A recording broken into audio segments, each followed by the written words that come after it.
Welcome. You're listening to The Aligned Self, Conversations in Creating a Conscious and Abundant Life. This is Daniel Denovi. I'll be your guide and host. Let's see just where we can take this.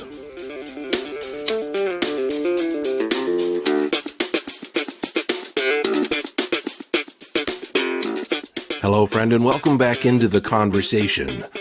Now, if you've been listening and don't know, or if you just started listening and don't know, I am a master life and business coach, and I specialize in self-identity, self-concept, aligning our self-concept with the intentions or the reality that we want to create.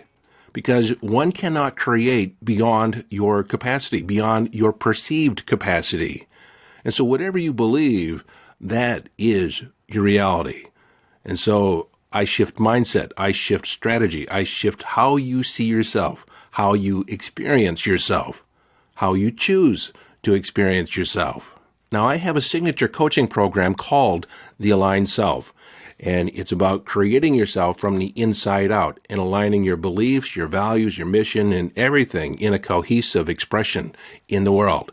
Now, this episode isn't about that. You can't even register for that program yet, not until April. But what I do want to talk about today is an aspect of that program, and that is the concept of subpersonalities. And as I continue to talk about subpersonalities, I want you to realize that it's more metaphorical in concept. You don't necessarily have subpersonalities, but you do. It's a way of talking about, it's a way of framing the different aspects of ourselves that develop at different times, that take on different motivations, different wants and needs, different strategies on how to accomplish those wants and needs. And most people have an experience of themselves as being somewhat split, as thinking one thing in one situation and having a completely different response or belief or motivation in another situation.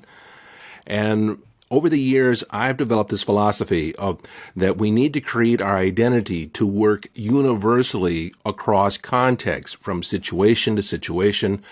And so you are the same person at work, the same person in relationship as you are, say, on vacation, just expressing different aspects of the whole. I was first introduced to the concept of subpersonalities, or parts or aspects, lower aspects or aspects of the whole personality, when I was studying NLP, neuro-linguistic programming, back in 1988. It was one of the first processes that I learned was integrating the different aspects that had been left behind. Now, this could also be referred to as shadow work, but it has a completely different flavor, and I think it is even more effective. And for the longest time, because I was introduced to this work early on, I just didn't even understand shadow work. And once I really delved into it, I recognized, that's parts work, that's parts integration work. I knew it on a completely different level. And over the years, I've worked with people specifically in this integrating the subpersonalities back into the whole, into your higher self-expression. Most people know themselves to be somewhat split, somewhat undecided. And I already said that, but I just wanted to reiterate the fact that we're not necessarily congruent. We're not necessarily aligned in every aspect of our expression. And I think that's the goal. I think that's the intention of the spiritual path. So in this episode, I'm going to dive deep into subpersonalities, how they are expressed, how they are developed, how you can identify them in your life. And I'll also talk about an opportunity to work with me one-on-one in dealing with this. Of course, I should be able to give you enough information to where you can actually deal with these on your own if you're so inclined. It takes a certain amount of introspection, the ability to talk to yourself and work with your other than conscious mind, your subconscious mind, but it's not out of the realm of possibility. But nonetheless, I think it's important for you to at least be aware of your subpersonalities and not make yourself wrong. Because very often, some of these subpersonalities have agendas, wants and needs, strategies that are counterproductive to some of the intentions that you're putting out in the world. And so it may occur as if it's a defect in your programming. It may occur as if it's, sabotaging, self-sabotaging. I mean, that's the way it occurs to us, as if it's getting in the way of what we want. But what's important to realize is that these subpersonalities have a positive intention. They are benevolent in nature. They want nothing but the best for you. But they may have adopted a strategy, a plan, to accomplish something that is counterproductive to who you are today. It worked once upon a time, probably, because otherwise you wouldn't repeat the pattern. So once upon a time, earlier in your life, you adopted a strategy, a technique, an agenda in order to basically protect yourself. Now, I realize that this might sound a little confusing so far, so let me give you a different example that most people have had some type of exposure to, and that is the concept of multiple personality disorder. Now, subpersonalities is not that, but it is similar to a degree. So in a multiple personality disorder, the self-identity is fractured into separate identities, separate personas at different stages of development, typically in response to a crisis or some trauma, emotional abuse, physical abuse. It's a way to protect our sense of self, our sense of identity, with the main strategy being to dissociate or separate yourself from the pain, from a painful situation. Now, subpersonalities are developed about the same way. They are developed in response to a traumatic event, a crisis, a stressful situation, or a problem that we encounter. And in case you're wondering whether or not you have subpersonalities, virtually everyone has them. I haven't met a person yet that in some way has not developed or created a subcomponent of their persona, a subcomponent of their personality. So, for instance, let's put this a little bit more in practical terms. So, most of you have the experience of having a part of you that is very responsible, and then another part of you that likes to be lazy. And sometimes we make that part that likes to be lazy, we make that part wrong. But we recognize that part lives within us. And then most of us have a creative part or a problem-solving part, and a fun part, a part that likes to have a lot of fun, that goes exploring, or a part that likes just to pull back, and close the curtains and stay inside. All these different aspects are subpersonalities that are created at different points in our development in order to solve a problem. And typically, the strategy revolves around the 3 stress responses, which is fight, flight, or freeze. So a part of us that's adopted the fighting stance could be overly defensive or have an anger response that may sometimes be out of proportion to what is called for in the situation. That part also might be overly competitive or want to take advantage of other people or take advantage of a situation before they lose out. Remember, this is an aspect of the personality that was developed in an earlier time, and it's just a strategy that worked at one point in time, and then we tend to generalize this strategy to other situations. And then, of course, it works where it works, and then it doesn't when it doesn't. This is why many people, and if you were to analyze yourself and look at your anger response, at what age do you remember responding that way? At what age was that part born? And I've noticed, just in my perspective, that a lot of women adopt an anger response that could have been adopted in their teen years. And like I said, once we found that it works in one situation, we tend to adopt it and use it over and over again like a rinse and repeat. Another response that could be adopted by a part is that of the flight response or the fleeing response. And how might that take place? How might that exhibit itself in your life? Well, you might avoid confrontation.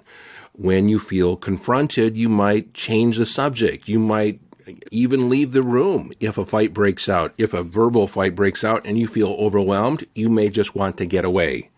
Another behavior that's exhibited from the flight response is that of procrastinating, finding something else to do, something more interesting to investigate. You might even, scroll more on TikTok or Facebook or YouTube as a way to avoid confronting what you know you need to do, because an aspect of you has found that this is a good strategy to not feel uncomfortable, at least in the short term. Because when we tend to waste time, when we tend to investigate other things that really don't have a payoff, when we come back around and actually have to address the thing that we've been putting off, we make ourselves feel bad about it because we haven't made any progress, and we know it's important. We know that it will make a big difference for us, but we've adopted this strategy. And like I said before, these parts are really powerful. And so it will override any intention that you have that might seem to put you in danger, might seem to put you in an uncomfortable space. And so you've developed strategies. These subpersonalities have developed strategies in order to have you avoid that feeling, that mucky muck feeling. So what about a part that has developed the strategy of the freeze response? How does that show up in our adult life?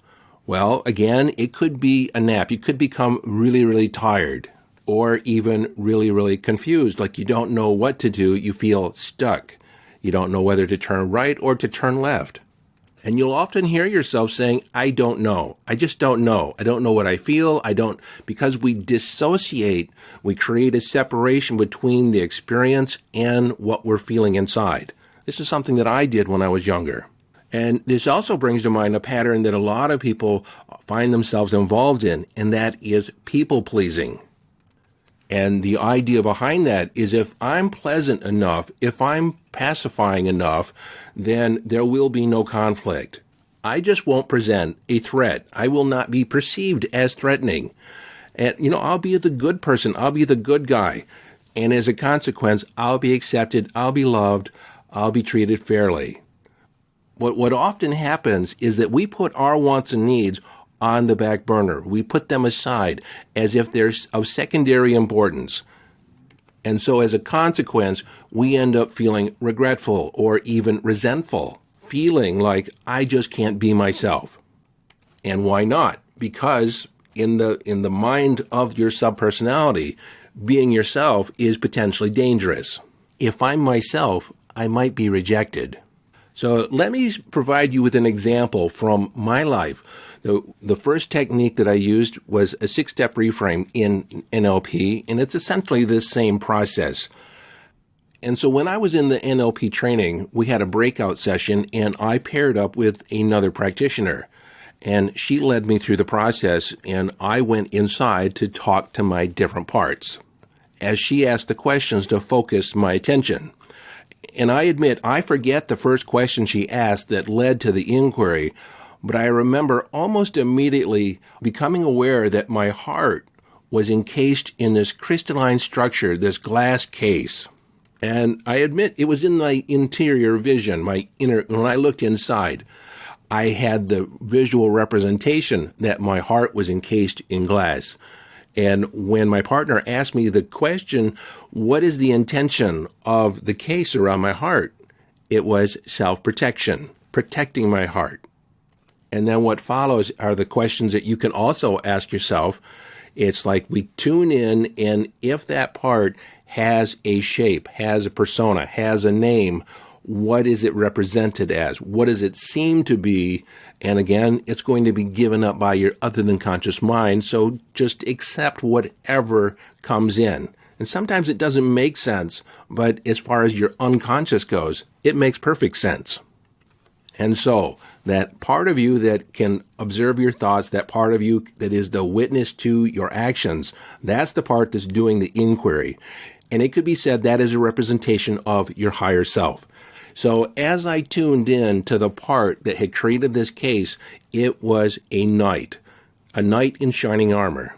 And when I asked at what age was this part developed, it was about 7 years of age. And then I remembered almost like the memory connected why I would need protecting. Now, I ran around in the neighborhood with a group of guys, a group of kids that were somewhat older than me. Like, say I was 7, then the next age was 9, 10, 11, 12, 13. They were in their teens, most of them. And I was just sort of the tag-along. And I didn't really experience any direct bullying. But I was the subject of taunting. I was the subject of, some jokes, and because I was the little kid. And frankly, it was not malicious in nature, but I ended up feeling less than stellar, less than amazing. I didn't feel good at all. And so I didn't like that feeling, and I didn't know I developed this knight to protect me, to stand in front of me, to defend me.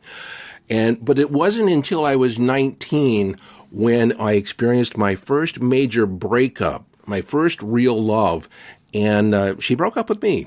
And for good reason, in retrospect, but she broke up with me, and it hurt so bad. And I was in such pain that I literally went numb. I went numb to my feelings. I went numb to the experience of life. And I believe that's when the casing, the glass case, was built around my heart by the night. And then I also remember that I basically had two ways of describing how I felt at any given moment. I was okay or pretty good. And pretty good was, I was pretty good. But okay, that kind of covered up anything that I was tolerating, any pain that was there. I was numb to it. I was dissociated from that pain. And it's very understandable that at the time, that's exactly what I needed. I needed to not feel that pain. But the unintended consequence of that strategy is that I was no longer completely present in or with my emotions. I dated a lot during that time in order to become validated or get validation, to have somebody else say that I was okay. But I was emotionally distant in those relationships. As soon as I got confirmation that they might love me or they might like me, they really like me a lot, that was when I left. That was when I needed another fix, another person, another input for that. Because another subpersonality that was being protected by the night was my 8-year-old. And that part was born when I was 8, when I had written a love note to some girl, and she basically rejected me. And so I took on the idea at that point that I was not lovable, that I wasn't important enough, that I could love you, but I couldn't necessarily trust you. And then at age 19, when I had that major breakup with my first serious girlfriend, the belief that was locked into place is that I'm not lovable. So let me recap the steps or what we've identified so far. One, I had a part that was created to protect me. And the result was, the visual image that was there, was that my heart was encapsulated in this glass case, this crystalline case. And also the part of me that was being protected was the aspect that was not good enough or not lovable. And the intention of the night was to protect me. The intention of my 8-year-old was to be loved or to have the validation that I was lovable. And so the intention was identified. So what's the impact? What's the negative and positive impact? So the positive impact is, yes, I was protected. My heart was protected. But the negative impact was I was not authentic. I wasn't really presenting my real self. I was presenting what I thought people wanted to see, what I thought they wanted me to be, and primarily women. But the other impact during that process is that I was emotionally numb. There was an aspect, I could only feel so much before it became overwhelming. In fact, it really never became overwhelming. I never got to that point. I never allowed myself to feel that much. And so I've identified the intention and I've identified the impact of this strategy, which we were in agreement. I asked, you check in with your part, and can you see that this is not going to lead us to what we really want? And that is to be loved, to express love, to feel love. Now, before I go too much further with the description here, I want to create a couple distinctions about the subconscious mind. Now, you might be asking, why is an 8-year-old running my 28-year-old life? And that is, at the unconscious level, we don't differentiate between the past, the future, and the present. Everything is happening now. And so even though that part was born when I was 8, the strategy was in place. The strategy was applied today, now. Feel any discomfort that was there, the strategy was applied to. And the other distinction I want you to know about the subpersonalities is, unlike the multiple personality disorder, where there is distinct operating personalities, the subpersonality is singular in focus. It's maniacal. It is like a one-eyed monster. It has one tool, one strategy, one defense against, whatever that feeling was that it's trying to circumvent. And so it will attempt to apply that strategy in just about every area of your life, any area of your life where you feel that feeling that you're attempting to avoid. And that is why it works when it's first applied, but when it's generalized to other situations, other areas of your life, other compartments of your experience, there are more instances where it doesn't work, that even though there is a positive intention behind the action, behind the strategy, it becomes like Abraham Maslow said, when the only tool you have is a hammer, pretty soon you begin treating everything as if it's a nail. And so even though there is the positive intention, there are areas where it just doesn't work. It's not the right tool. It's not the right strategy for the situation. It doesn't necessarily get us to what we really want, what our higher self wants, what, the intention that we're putting out there. It is operating from an old paradigm, an old program. And so what we want to do next in the formula is that we want to update that part to the present time. We want to reintegrate it into our whole, our higher self. And we can do that a couple of different ways. We can negotiate directly with that part, like I was going to negotiate with the knight as far as the protection, and ask, can we come up with some new solutions, some new procedures, some new techniques, some new strategies to protect myself? And in some instances, you get a ready answer and you work it out. But, I believe in the wisdom of your other than conscious mind, of your subconscious mind, because it was actually the aspect of your mind that created this subpersonality to begin with. And so what I want to do, or what I typically do, is I enlist my creative part, my fun part. Or if I'm working with a client, I elicit their creative part, their problem-solving subpersonality. And so I negotiate the conversation between those two parts, those two subpersonalities, and I verify the intention of the part that's trying to protect. And then I enlist the help of the creative part and give it a charge, an assignment. Would you be willing to come up with 3 to 5 new strategies that will still satisfy the intention of protecting the heart, protecting our emotions, managing our emotions, and then integrate those new strategies, those new behaviors into our expression, beginning now and over the next week. And then we check in with the part and ask, does that seem satisfactory to you? When I address my knight, does that work for you if we were to come up with 3 to 5 new productive and valuable strategies? And my part said yes, as long as I still have the defense to put up the guard, put up the fence, put up the gate if I'm attacked. And I agreed with that part as long as the gate came down after the perceived threat was over. And the knight responded, that works for me. And then I literally in that moment had the experience of that crystalline case falling away, almost melting like it was ice that melted. And then I redirected my attention to my knight, and I honored him and thanked him for protecting me. You see, you always want to love your parts. You always want to love your subpersonalities because they are working on your behalf. We have a tendency, and this is the part that is the shadow self, or the shadow aspect of this whole process, is a lot of people disown that part. They push it aside. They don't even want to deal with it. They don't want to admit that it's part of them. But the beauty of acknowledging your subpersonalities is remembering that you have different parts and they're all working on your behalf. They're all working for your protection and your ultimate expression, your ultimate spiritual expression in life. It's just that sometimes they adopt a not or a less than productive strategy. But we always want to honor the intention. And then after we thank that part, we want to integrate it back into the whole. We want to update it and bring it part of, and make it part, or reestablish that it's part of our whole. And so in my left hand, I imagine the knight standing in my hand.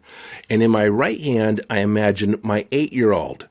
And then I brought both hands into my heart, and I put my hands on top of each other, over top of my heart, and just reintroduced them to the whole. Almost immediately, I felt lighter. And then over the next few hours, I noticed that I was a lot more jovial. I was a lot more engaging, a lot more conversational. I was reaching out to people, introducing myself.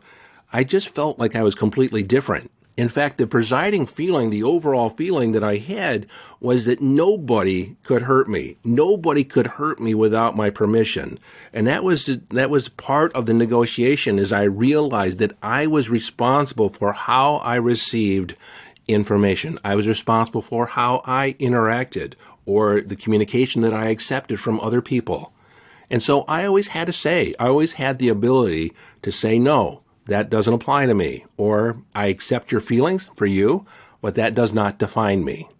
And that was integrating only one subpersonality or two subpersonalities that were pretty strong. They were pretty ingrained in my behavior.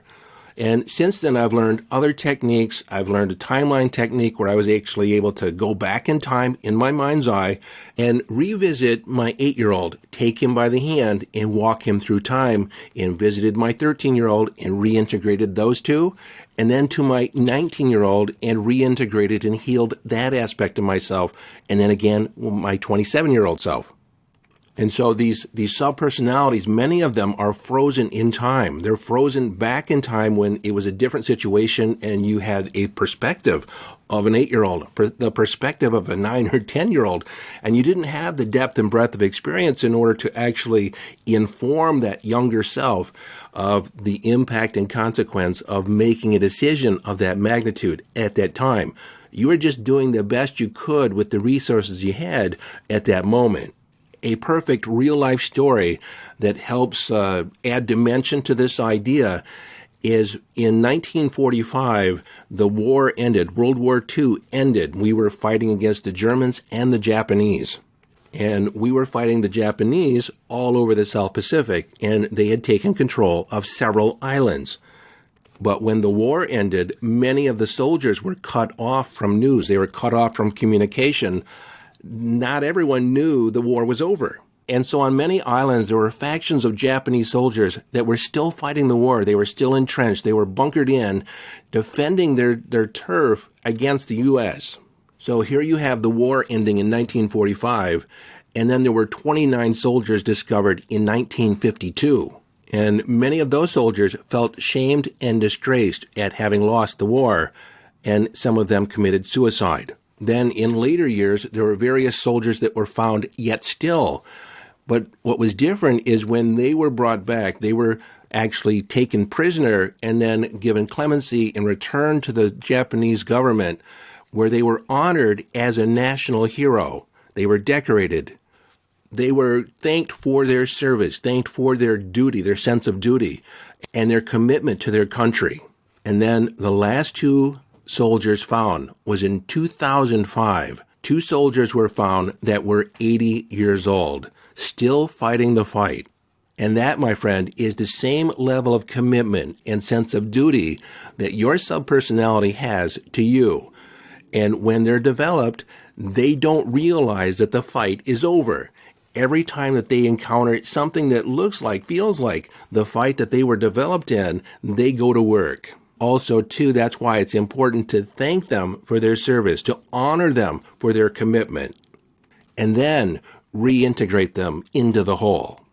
So how can you tell if you have subpersonalities that are working counterproductive to your overall intention? Well, you experience self-sabotage from time to time, or it feels like you're sabotaging your efforts.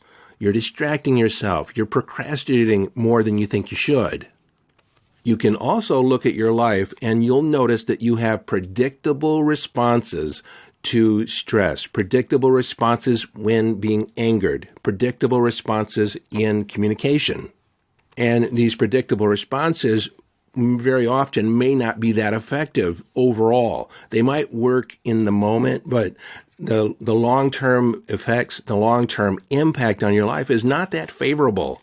In fact, you might even have identified some of these behaviors as bad habits or negative habits.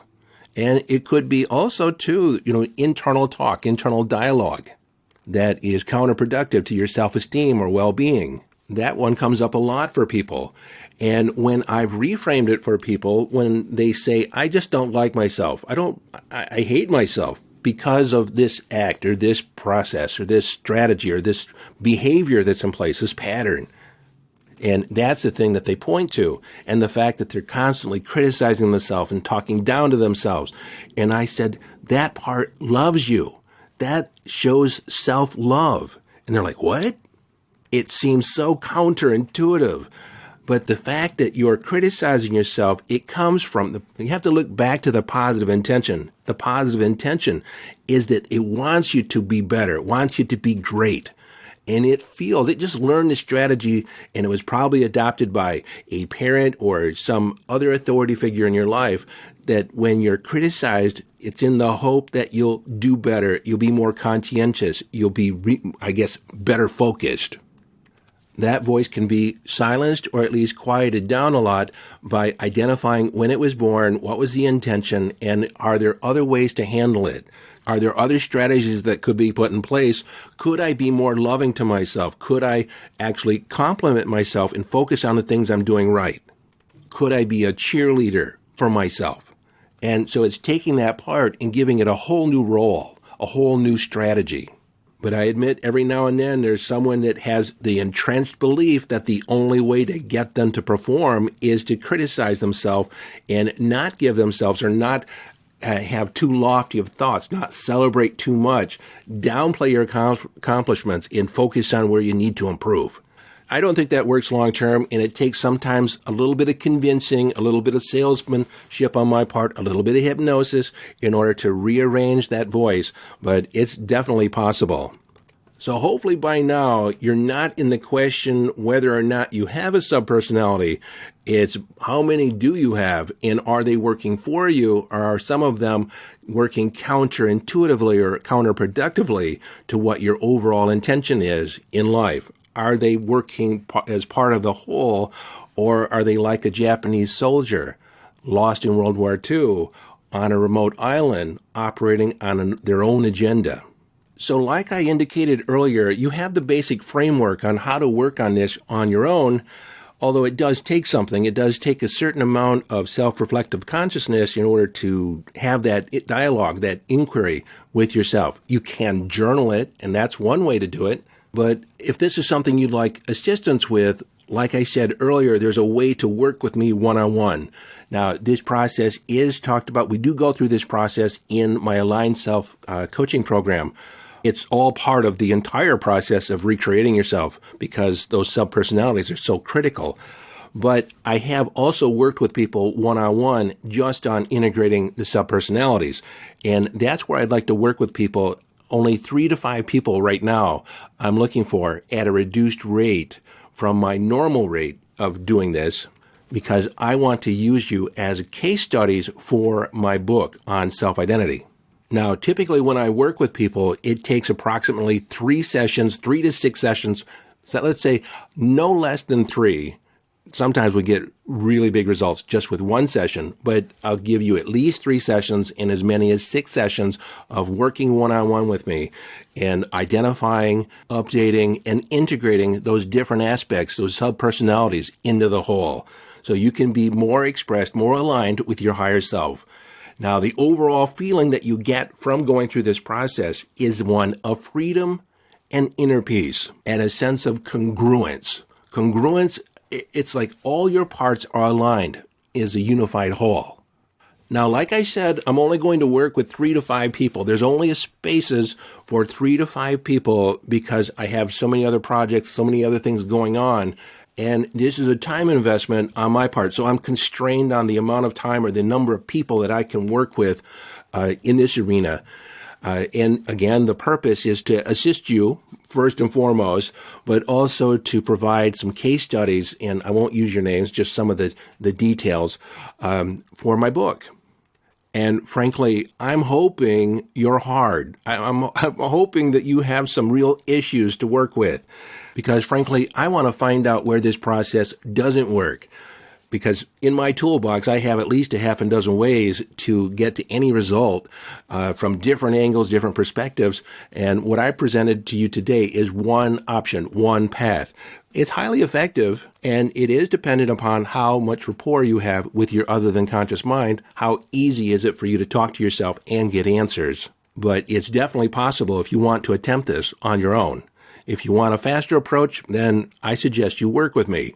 And depending on when you listen to this episode, this option to work with me may or may not be possible. And so if you're listening to this at the end of January 2023 and it sounds appealing to you, check in with me today to see if you're a candidate, to see if this is going to be workable for you. Because this opportunity is not going to be open for weeks. It's just going to be open for days. So if you're listening to this in real time, if you're listening to this at the end of January, you're in the right place at the right time, perhaps it's synchronicity that you're supposed to take action.